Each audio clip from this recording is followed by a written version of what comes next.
Hello and welcome back to the Recovery Summit. I'm very excited to have the opportunity to chat to our next guest, Dr. Pippa Malmgren, who is the co-founder of H Robotics, a firm that makes an aerial intelligence system called HiSight and autonomous vehicles for industry. She's also a 2 times best-selling author and a popular public speaker on tech and geopolitics.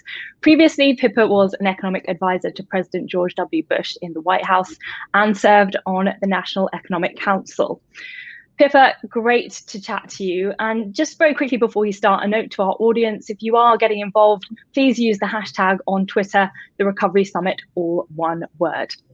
Now, let's talk about the economic recovery, because I know that you're a little bit more optimistic than most. Tell us why you're less downbeat than most economists. So a number of things. First, it's very easy to assume that an event like this can't be recovered from. But if we look at the past, every time we have a major event like this, from 9/11, the dot-com bubble bursting, the financial crisis, every single time what happens is government puts a ton of money into the economy and they give away free money, which always has to go somewhere, and you end up with record all-time highs.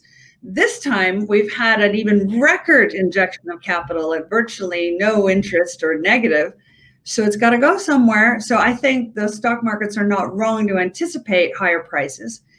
Also, we've just had 10 years worth of companies moving and individuals moving to a digital world that they had planned to do over the course of the next decade, and now it's happened in 3 months.